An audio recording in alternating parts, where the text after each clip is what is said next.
students are getting out of school this week, but learning doesn't have to end. Summer is a great time to teach kids about money. And joining us today with some advice is Beth Moody from the Welch Group. Beth, thanks for being with us today. You're welcome. So why do you think summer is a great time to teach kids about money?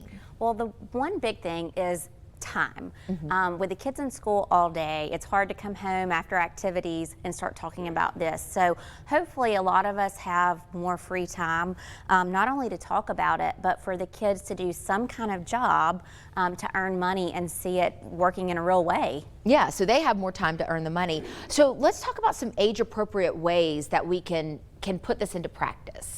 So for younger kids, things like lemonade stand, selling cookies, they could go, take a dog out for a walk or feed a cat, different things like that, or even just adding on to their regular chores that they're doing at home, or starting chores if that's something that you haven't done yet. Yes. And then for tweens, so kind of 10 to 13-ish, they can get out there, help with yard work, they can sell crafts, they can help neighbors, and do things just around the house that other people need help with.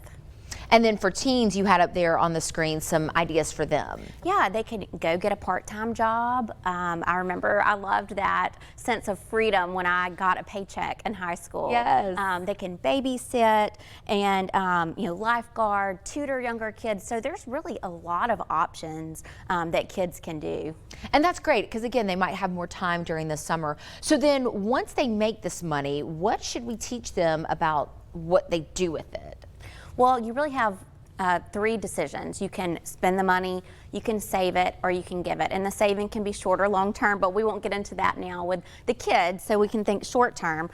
So decide with them how much they want to save, how much they want to spend or save up for a later expense, and how much they want to give. So this can be a physical reminder. You can set out jars for them and have different amounts in each jar for them if it's something you're doing with cash or around the neighborhood. I know electronic payments are a lot more popular these days, so you can still kind of pretend and write down, and show them how much they have, but just helping them getting a habit then makes a big difference. Later down the road. And then you have some other ideas, like maybe match their savings. Is that for the parents? That is. So I know everybody may not be able to afford this, but if you can match what they're saving, not even necessarily what they're earning, but let's say they decide to, save $10 a week of what they're making. If you're able to match that, and that really goes ahead and starts telling them about earning interest or,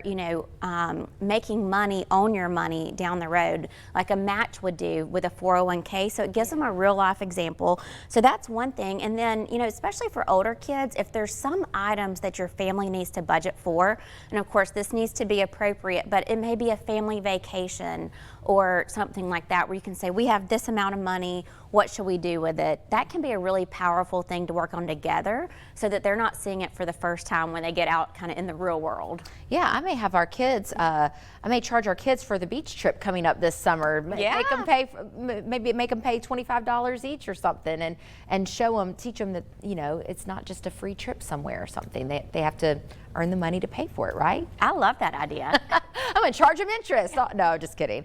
Beth, thank you so much for being with us today. We certainly appreciate it. You're welcome. All right, coming up on Now at 11, we'll be back in 2 minutes.